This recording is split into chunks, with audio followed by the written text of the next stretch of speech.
Je l'adore cet homme. C'est un homme, il est trop. Il ne va pas vous dire comment on s'est rencontrés. Je l'ai rencontré, Carlos, après j'ai eu un accident. Tout le monde est au courant de cet accident.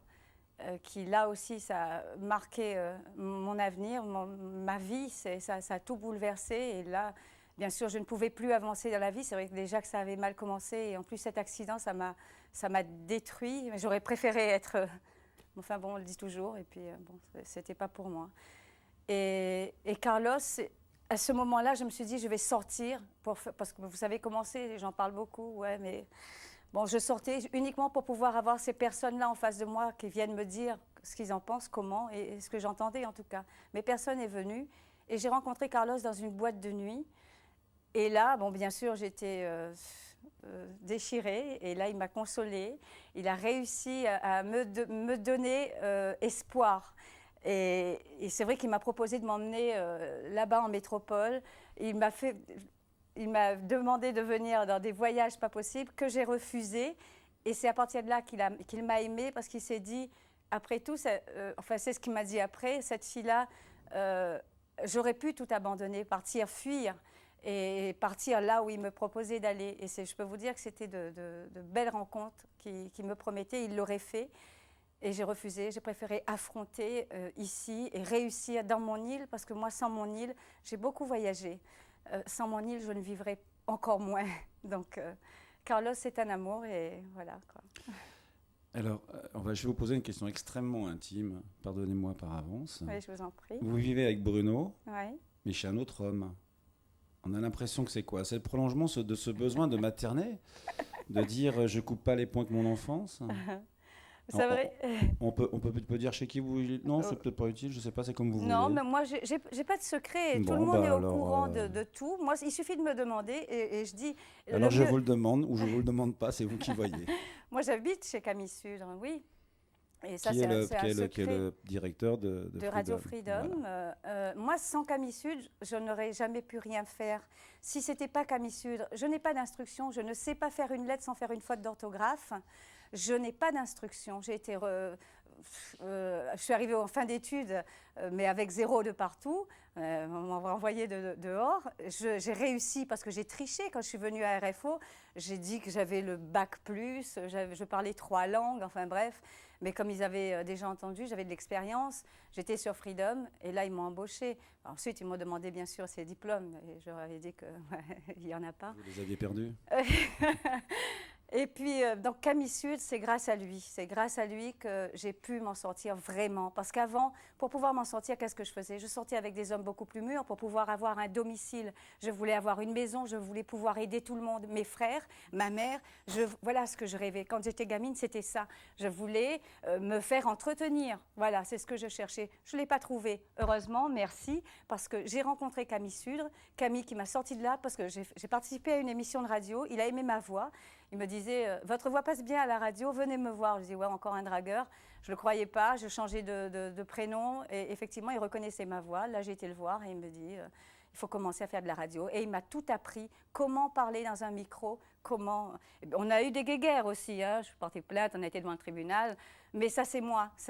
Et c'est pour ça qu'il m'aime, Camille, parce que ça a toujours été très franc. Je l'ai toujours dit, quand il fallait lui dire excusez-moi, merde, je le lui disais. Donc il n'y avait pas de secret, c'était clair. Et ce qui fait qu'aujourd'hui, Camille est toujours présent, oui, parce que, bon, ben oui, on vit ensemble, on vit à 3. Mais attention, hein, il ne faut pas se tromper, hein, je vis bien avec Bruno chez Camille. Ça vous regarde et personne n'a intérêt à vous juger, ça ne vous regarde. Ah oui, de toute façon, je l'aurais dit si c'était le cas. Ah non, mais ça ne regarde que vous. Mais là, je vous observe, enfin, on vous observe tous ensemble. Vous êtes lumineuse quand même, vous avez vachement d'énergie, vous bougez vos jambes, vous bougez vos bras, vous êtes convaincante, vous êtes gaie, on sent une espèce de sérénité, même si ça bout derrière.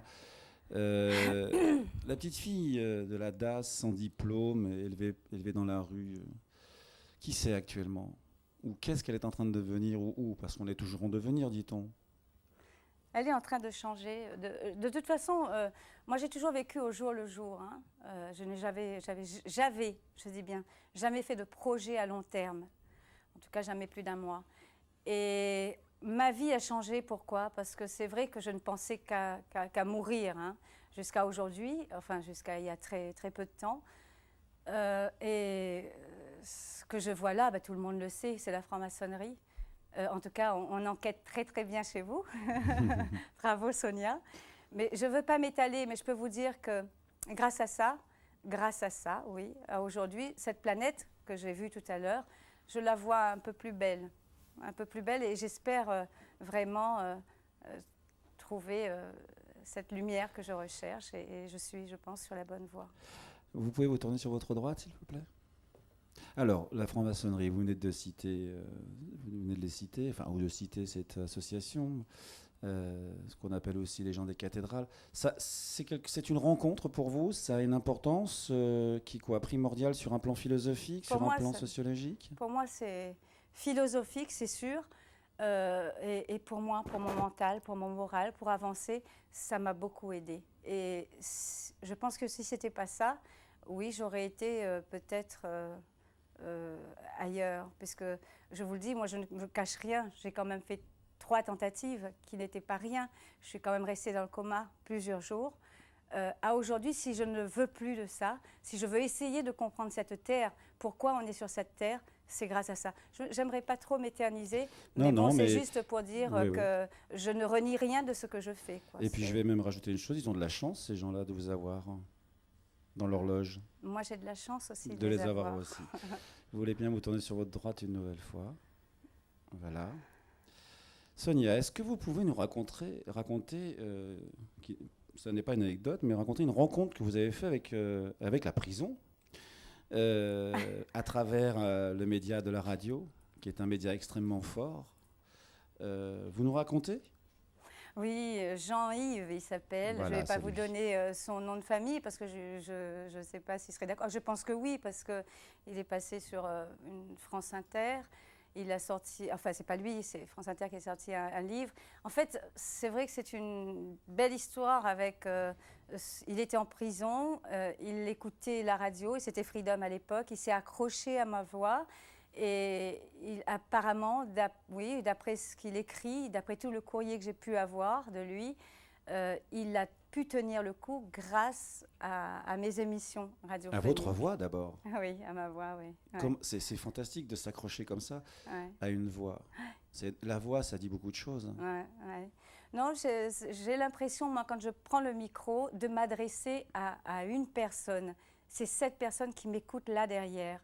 Et c'est vrai que quand je m'adresse à quelqu'un, je ne m'adresse pas à la radio, je ne m'adresse pas en général, je m'adresse vraiment à l'auditeur, je pense à l'auditeur qui est derrière son poste, et je m'adresse vraiment à cette personne qui écoute. Là, on voit dans les studios de Radio Réunion.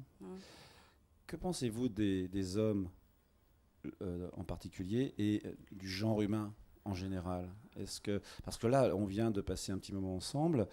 On a commencé par parler du début de votre vie, de tous ces caps, de tous ces passages. Vous avez un parcours qui n'est pas commun, à la fois un parcours social, un parcours humain, un parcours politique aussi. C'est beaucoup de choses. Hein. Qu'est-ce qu'on pense des hommes? Ce que je pense de l'homme en général. Oui, de l'homme en général, de l'être humain. Oui. Moi, je pense qu'on se complique vraiment la vie, alors que tout aurait pu être vraiment très simple. C'est vrai que c'est facile à dire comme ça.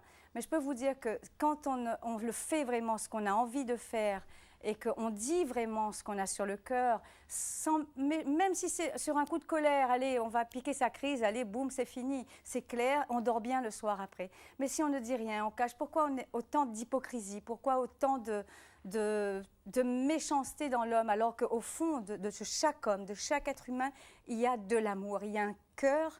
Et ce cœur, si on va le chercher, il y a toujours un enfant dans cet homme, cette masse de chair qu'on a. À l'intérieur de nous, il y a de l'amour. Pourquoi toujours essayer d'écraser cet amour et de paraître? Moi, j'aime bien paraître aussi, j'aime bien pavaner, j'aime bien faire ma belle, j'aime bien changer de tête, j'aime bien faire mon intéressante, comme on dit, c'est vrai. Mais je pense que le cœur, et c'est pour ça que j'ai réussi à avancer. Les hommes que j'ai connus, j'en ai connus, ils ne m'ont jamais quitté. Je les ai quittés. Pourquoi? Parce que j'avais certainement autre chose à faire. C'est pas parce que ça s'est jamais mal passé, en fait. Il faut être franc, de l'amour, et puis ça avance, que ce soit dans le métier ou dans la vie de tous les jours, que ce soit pour son voisin ou pour... je suis comme ça, voilà. Je ne suis pas une sainte, hein, attention, mais oui, moi je pense que s'il y avait plus d'amour, plus de sincérité, si on allait vraiment chercher au fond de chacun d'entre nous, je pense qu'il n'y aurait plus toutes ces méchancetés-là. Moi, la méchanceté, les médisances, tout ça, je déteste ça. Et je deviens méchante, là, ouais. Je deviens très méchante.